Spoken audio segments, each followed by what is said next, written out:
إذن كما تشاهدون بعد قليل سيخرج الفريقان إلى أرضية الملعب للتباري فتح الناظور سيواجه ولودية الزاق في هذا اللقاء المصيري بالنسبة لفريق فتح الناظور لكرة القدم. خروج الفريقين ومعهم الطاقم التقني من عصبة الدار البيضاء. خروج الفريقين فتح الناظور الغارق في الرتبة 16 برصيد 4 ديال النقاط لحد الآن لم يرى نور الفوز في 9 مقابلات.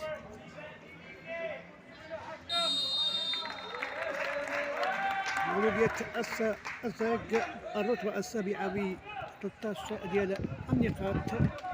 فريق متمرس، فريق قوي، إذا المواجهة قوية، كل فريق سيحاول الانتصار في هذا اللقاء، وخاصة فريق فتح الناظور الذي يحاول الانتشال من المنطقة المكهرباء. أخذ الصور للطاقم التحكيمي وكذلك العميدين، عميد فريق فتح الناظور لكرة القدم ميشيل زبيري، اللاعب الأنيق والنشيط في صفوف فريق فتح الناظور لكرة القدم. صورة تذكارية. الطاقم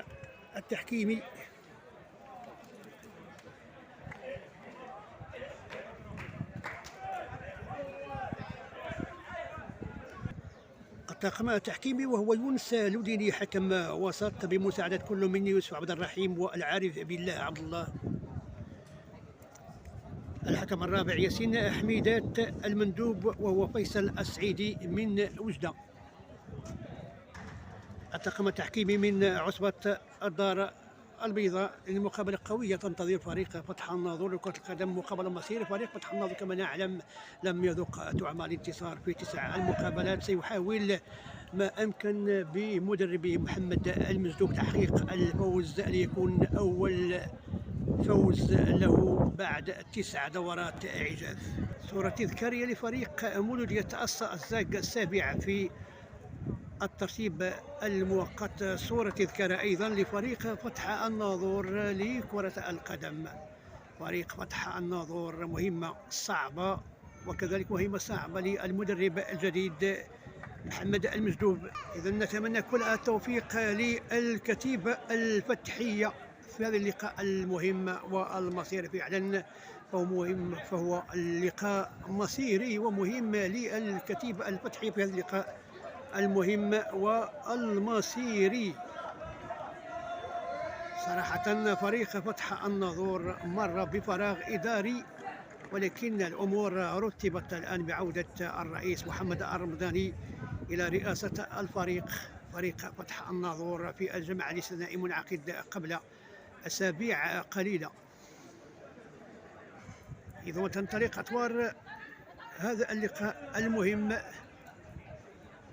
أتمنى كل التوفيق كما أسلفت الذكر لفريق فتح الناظور لكرة القدم.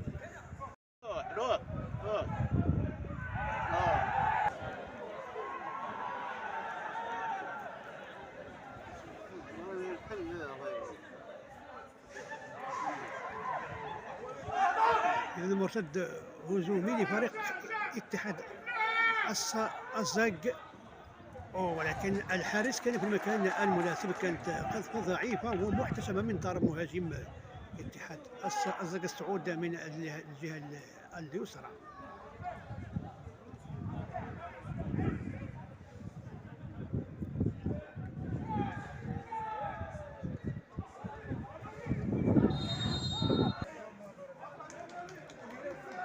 إن خطأ لفائدة فريق فتح الناظور من الجهة اليمنى.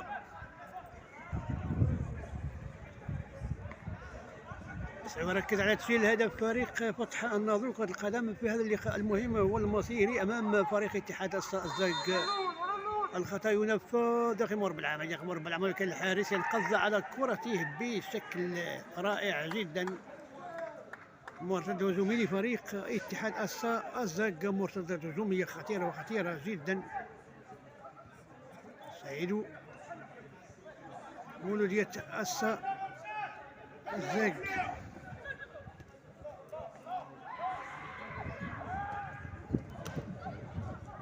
سير على مشارف العمليات المحاولة لمولودية أسا، ولكن الكرة كانت عالية. المحاولة أخرى ولكن الكرة تأتي إلى دفاع فريق فتح النهضة لكرة القدم. المطلوب منها الحيطة والحذر من المدافعين. محاولة فريق فتح النهضة تسجيل الهدف الشرط كما تشاهدون لفريق فتح النهضة لكرة القدم المطالب بالانتصار في اللقاء المهم. ولكن رأسيات مهاجم مولودية أسا الزاق، رأسيات تبادل الرأسيات، محاولة قادر يقدر بالعملية، ولكن ينقض عليها الحارس جبار لفريق فتح الناظور لكرة القدم. محاولة ولكن الكرة تذهب عشوائية إلى دفاع فريق فتح الناظور، تعود إلى دفاع فريق فتح الناظور لكرة القدم. صفارة الحكم، هناك لاعب ساقطون على الأرض يطلب الإسعافات الضرورية.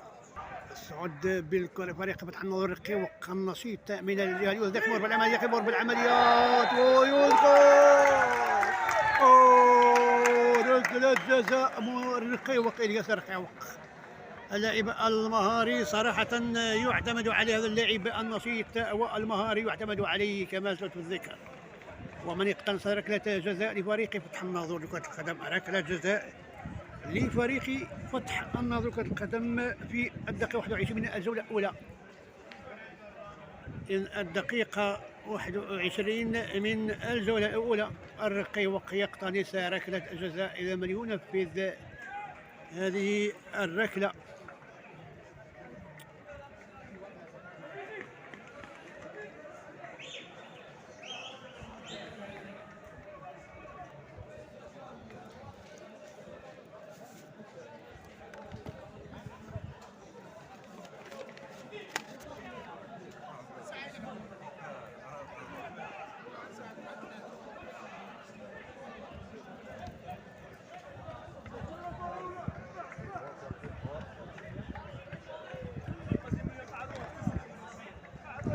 إذن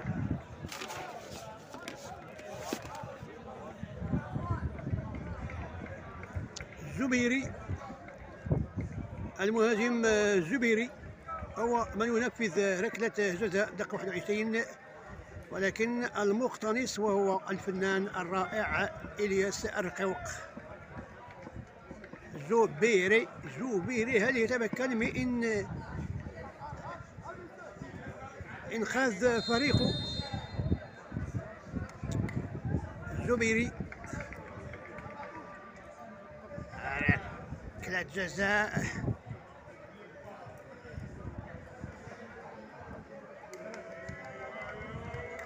زبيري.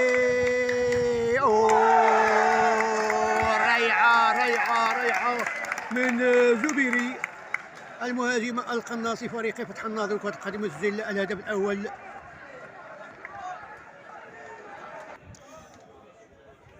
محاولة الزق،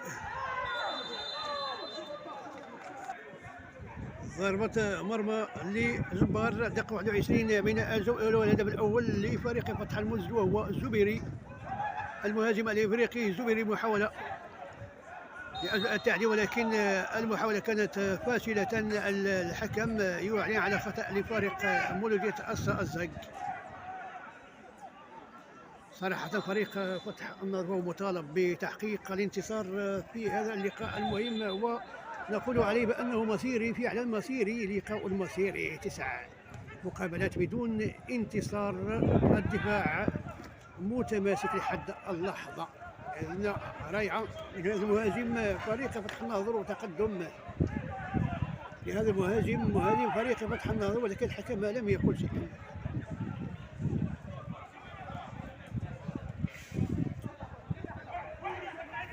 عن محاولة لكن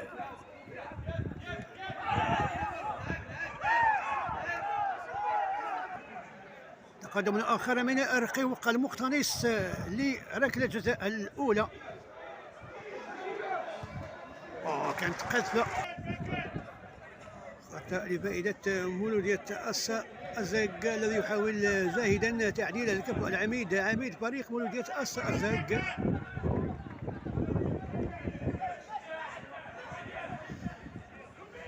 يتم العزيز يقذف الى داخل مربع العمليات، داخل مربع العمليات الحارس جبار، ابعاد الكره من مدافع فريق وتعود مره اخرى الى اللاعب الوسطي لفريق مولودية الزاق. الكره طويله ولكن الحارس يتدخل مره اخرى. اللاعب الوسطي مولودية الزاق صراحه ارجاع الكره الى اللاعبين الوسطيين لمولودية الزاق طويله، ولكن هناك دفاع متماسك تقريبا 6 مدافعين، وتعود مرة أخرى إلى مولودية الزاق وتغيير وجهة الكرة. يتمكن منها مهاجم مولودية الزاق لبعض الكرات بين هؤلاء اللاعبين الذي يريد أن ينزل، ولكن لم يتمكن هذا المهاجم، وتعود مرة اللاعب الإفريقي، ولكن الكرة كانت سريعة مباشرة إلى حارس فتح الناظور جبار. محاولة هنا تغيير وجهة الكرة من الجهة اليسرى داخل مربع العمليات، ولكن الكرة ترتطم بدفاع مولودية الزاق. الكرة سريعة، الكرة في وسط المرمى، المدافع الأيمن، كرة صارت لفائدة فريق فتح الناظور لكرة القدم. تعود الكرة مرة أخرى لفريق فتح الناظور، الرقيق نجم اللقاء. تبع الكرات على مشارف مربع العمليات، الرقيق يترك الكرة ولكن وتذهب إلى دفاع مولودية الزاق، وتعود مرة أخرى رائعة على صعيد وسط الميدان، ولكن تارة العشوائية تسيطر على بعض اللاعبين في التمريرات الضائعة. محاولة لمولودية الزاق في وسط الميدان، الكرة من الجهة اليمنى، ولكن الحكم يقول خطأ، الحكم المنتمي لعصبة الدار البيضاء، الحكم يونس لوديني. الخطأ لفائدة مولودية الزاق، تقريبا تهدد مرمى فريق فتح الناظور والحارس جبار.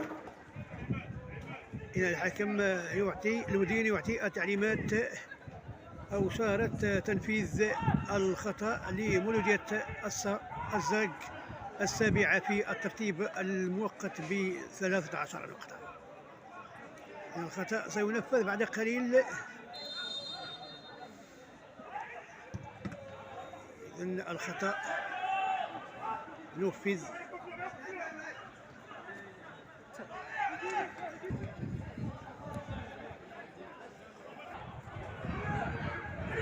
فرصة، ولكن هكذا يضيع مهاجم فريق فتح الناظور، يضيع هذه الفرصة، تضيع الفرص. لا يجب أن تضيع أو يضيع لاعب فريق فتح الناظور مثل هذه الفرص. فرصة أخرى ولكن الكرة لم تمر، ركنية لفائدة فريق فتح الناظور، يتمكن من إضافة الهدف، هدف الاطمئنان الجولة الثانية، ولكن هكذا دفاع موجود، دفاع فريق مولودية الزاق ويسقط الخطأ.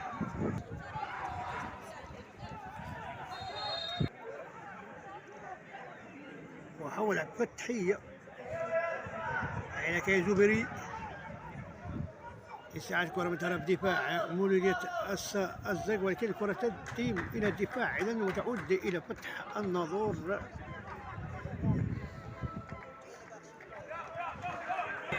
زبيري من الجهة اليمنى داخل مربع العمليات، يتمكن ولكن يسلمها لزميلي داخل مربع العمليات. رائعة، ولكن هكذا تضيع هذه الفرصة بين هؤلاء اللاعبين.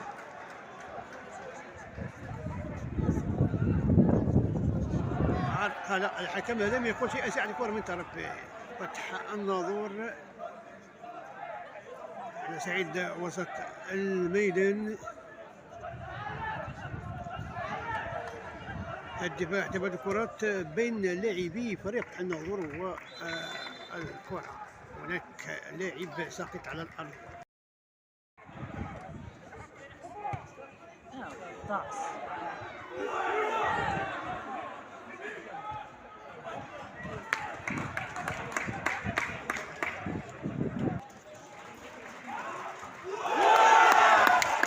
الهدف الثاني لفريق فتح النهضة كرة القدم.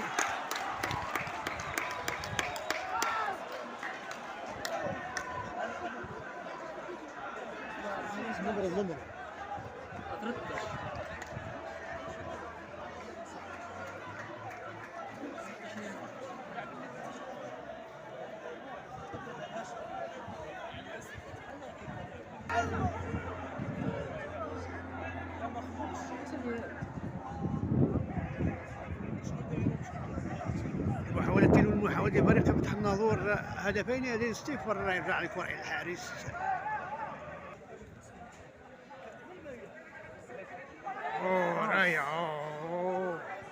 رائعة من إلياس الرقيوق زبيري.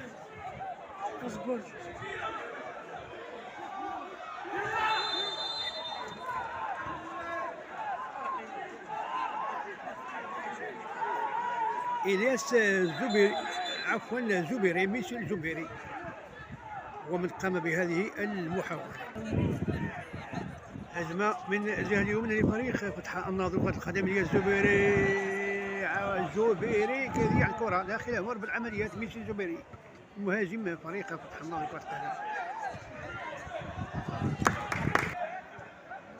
كرة بين لاعبي مولودية الزاق طويلة، لكن لم يتمكن من هناك مدافع مقتدر لفريق فتح الناظور كرة القدم.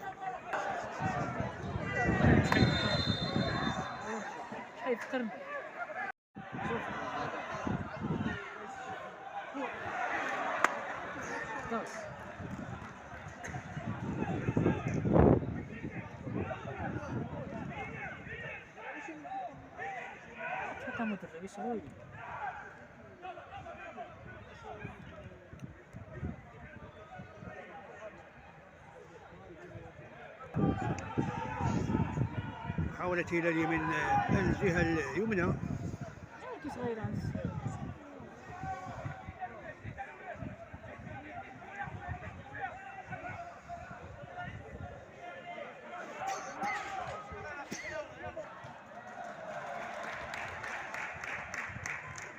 لوحة فنية رائعة لفريق فتح الناظور كرة القدم. شاهدوا معداء العز، كرة الأمام هل يلتحق بهذا اللاعب، ولكن هناك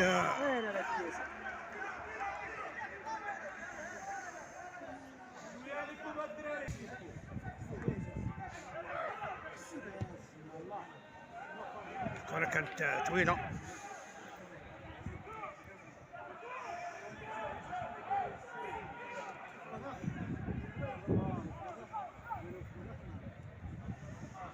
يرجع الكرة إلى حارس جبار.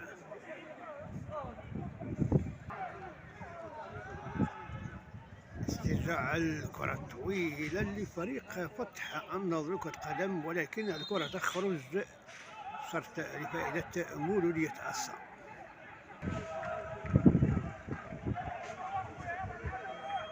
ركنية لمولودية الصا،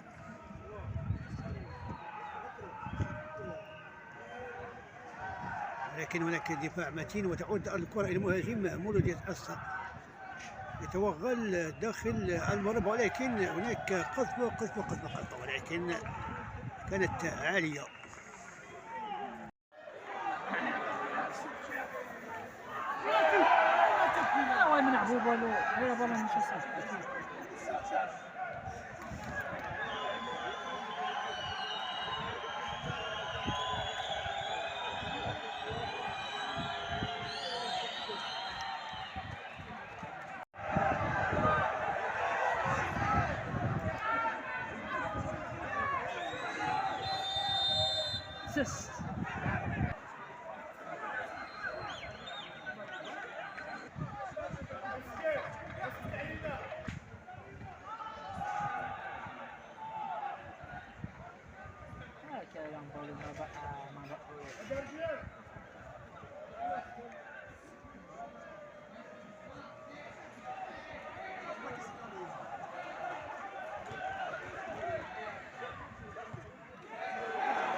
Sanity food.